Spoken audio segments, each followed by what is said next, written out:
Hello, everyone, and welcome to another noon episode of Reel to Reel. I'm Kobe, and I'm with my co host, Dan. If you haven't already, check out our 10:30 show where we reviewed Twisters. It was a pretty good one. This time, we are reviewing Conclave, a movie about a church cardinal named Lawrence who is tasked with running his covenant after the unexpected death of the recent pope. Let's have a look at the trailer to see what it's all about.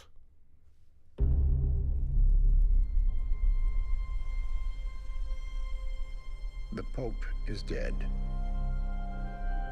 The throne is vacant.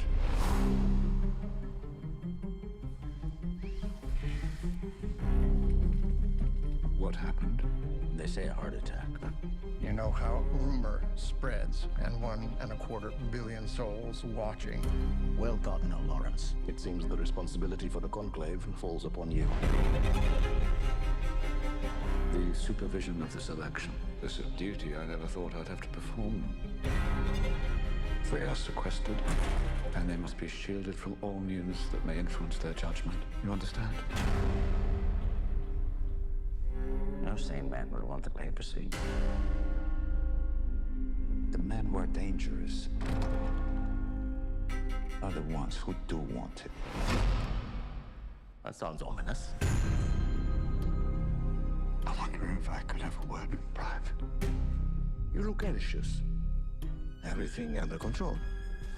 How has this been kept a secret for so long? We'll never find a candidate who doesn't have any kind of black mark against them. Although we sisters are supposed to be invisible, God has nevertheless given us eyes and ears. You should be careful, Thomas. This is a conclave, Aldo. It's not a war. It is a war. And you have to commit to a side.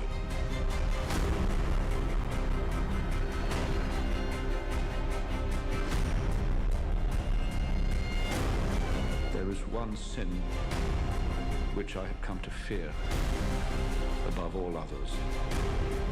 Certainty. If there was only certainty and no doubt, there would be no mystery.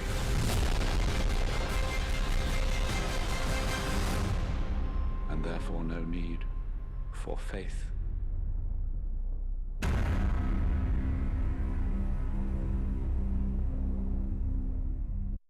Conclave starts with the Pope passing away. The Conclave has an election to find out who the next Pope is, and the cardinals are all vying for the prestigious position of Pope. Lawrence, who is played by Ralph Fiennes, is tasked with making sure the election doesn't get out of hand, while also being a candidate for the papacy himself. Ralph Fiennes has had roles in many notable films throughout the years, like Schindler's List, The Grand Budapest Hotel, The King's Man, The Menu. Probably his most notable role, though, is as Lord Voldemort in the Harry Potter series. Wow, he's definitely been a part of some great films. Sharing the screen with Ralph Fiennes is Stanley Tucci. He's played roles such as Easy A, Beauty and the Beast 2017, although you probably know him best as Caesar Flickerman in the Hunger Games series. Those guys are probably the most recognizable actors in this film, but we also can't forget about some of the supporting cast, like Isabella Rossellini, who plays Sister Agnes, and John Lithgow, who plays Cardinal Tremblay. Those actors definitely deserve the recognition for their roles in this film, but I have one more actor that deserves to be recognized. This film is Carlos Diaz's big screen debut. This could possibly be his breakout role too, because I thought he was great in the film. But I'll get to him in my review. That's great to hear. Well, we definitely should get moving with our reviews, but first, let's check out this quick movie clip from Conclave. I thought we had your support.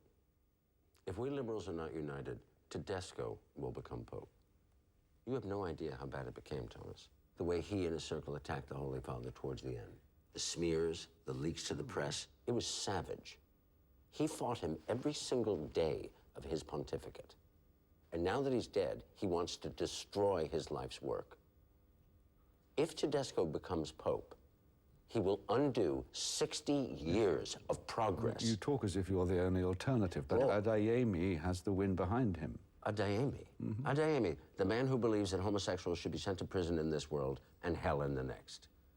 Adeyemi's not the answer to anything, and you know it.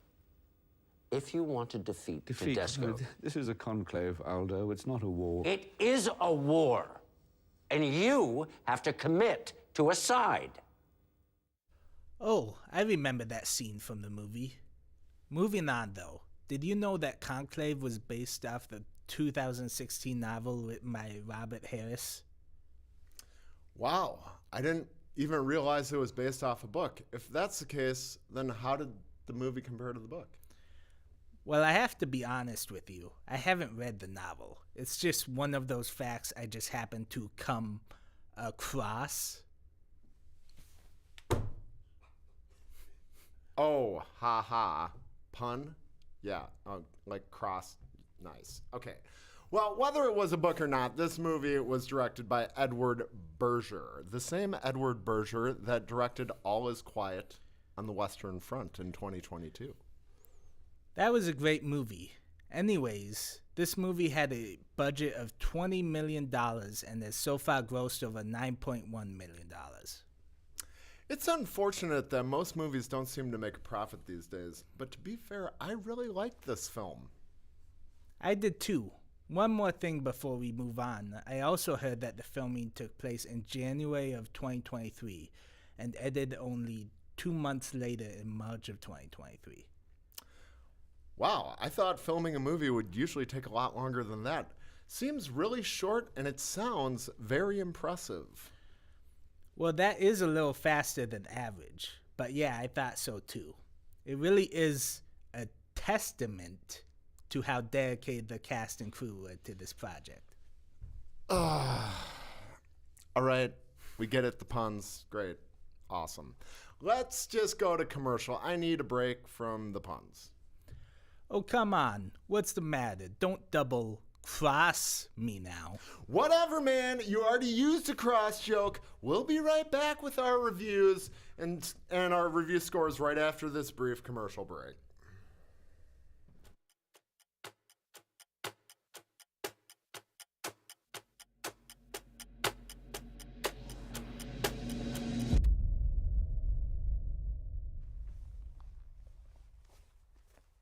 Hi, this is Peter, and he's in the animation program.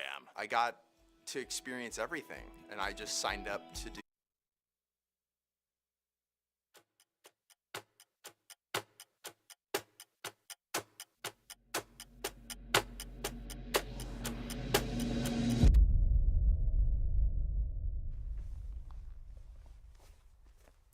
Hi, this is Peter, and he's in the animation program. I got to experience everything, and I just signed up to do animation.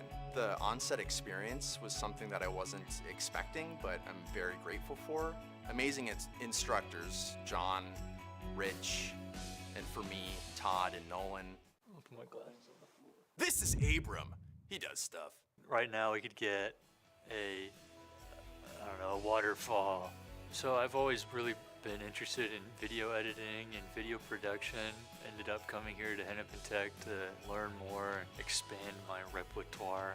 There's definitely a side of a social side to it. I want to start with the actors and their performances in the film. Ralph Fiennes does a great job as Cardinal Lawrence and leads the cast spectacularly. Isabella Rossellini also does a good job as Sister Agnes, even as a minor character. Their performances are also elevated by the cinematography. It isn't always beautiful wallpaper shots for every new camera angle, but the ones they try on really show. For example, the scene where the characters are all sitting separated from each other in a dimly lit auditorium. The red they wear is accentuated, and it feels symbolic of the underlying intentions of the members of the conclave. As a concept, a drama about a conclave electing a new pope sounds just insane.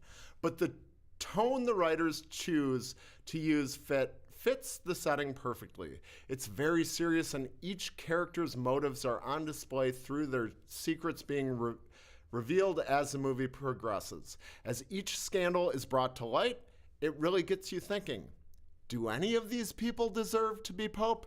The temptation of such a high position, tempting even those we the audience would normally see as pure of heart, makes for interesting conflict and doesn't shy away from forcing characters out of their comfort zone. I personally have always thought a character's best and most interesting performances are when they are under pressure, which is a constant given that the election is established as soon as the movie begins. It's an attention-grabbing ride the whole way through, which is why I'll be giving this movie 4 out of 5 reels. I didn't really know what to expect when it came to this film, but after watching it, I can confidently say that I really liked it. First and foremost, I thought the cinematography was great. It was filled with many beautiful tracking shots, usually of 2 people. I thought there were many scenes in this film that looked pretty picturesque. Ralph Fiennes was perfect casting as the main protagonist, Lawrence. He brings a lot of class and gravitas while also bringing some humor when need be to the role. This is honestly one of the best Ralph Fiennes acting performances I've seen, and that's saying something considering his other acclaimed films before. The pacing isn't the greatest, and could have definitely used some more work. Some scenes can get pretty slow and boring as it lingers on these scenes, and I felt like some more time could have been added to other scenes to let those scenes breathe a little bit more. Fortunately, the story helped make up for some pacing issues. The story had me on the edge of my seat and interested to see what happens throughout the film. But if you're actually looking for the heart and soul of this film, I would point to Carlos Diaz, who plays Cardinal Benitez.